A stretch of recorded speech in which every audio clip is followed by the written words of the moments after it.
The following is distributed by the Berean Call.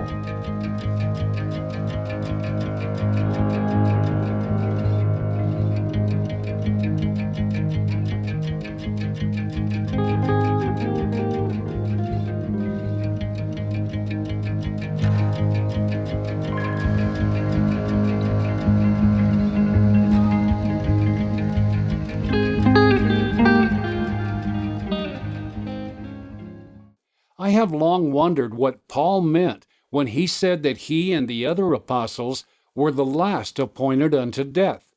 Did that mean that no one else after them would ever be martyred for their faith? If so, he was wrong. Paul was not wrong when he wrote these words. For I think that God has set forth us, the apostles last, as it were appointed to death. For we are made a spectacle unto the world, and to angels, and to men. 1 Corinthians chapter 4, verse 9. Some argue that Paul and the other apostles thought that the rapture would occur in their day. Not so. Although he taught believers to expect the rapture at any moment, Philippians chapter 3, verses 20 to 21, 1 Thessalonians chapter 1, verses 9 to 10, Titus chapter 2, verse 13, and so forth. Paul knew that he would be martyred before it occurred. For I know that after my departing shall grievous wolves enter in. Acts chapter 20, verse 29. For I am now ready to be offered, and the time of my departure is at hand. 2 Timothy chapter 4, verse 6. Likewise Peter wrote, knowing that shortly I must put off this my tabernacle. I will endeavor that ye may be able after my decease to have these things always in remembrance. That is, he was putting in writing what he had taught them orally. 2 Peter chapter 1, verses 14 to 15. Thus we see that the apostles did not expect to be raptured, but knew that they must die for their Lord. Christ declared that his disciples in all ages would be hated by the world and suffered the same as he had at its hands. John chapter 15, verses 18 to 21.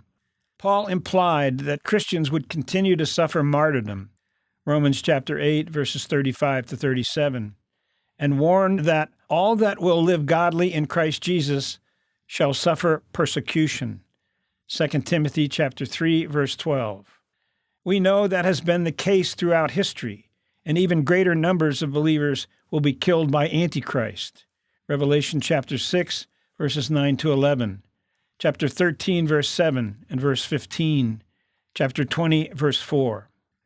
Obviously, then, Paul did not mean that the apostles were the last who would be martyred for Christ. They were the last who were appointed unto death, that is, who must die for Christ.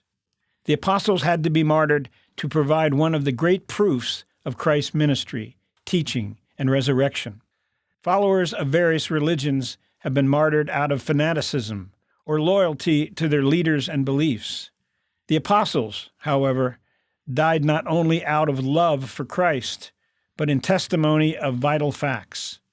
Christ did heal the sick. He did raise the dead, walk on water, feed thousands with a few loaves and fishes, rise from the dead, and so forth. The fact that not one of them in facing death retracted anything to save his life is powerful evidence for the validity of the four Gospels and Book of Acts. It was thus essential that they die as martyrs, and they were the last for whom this was the case.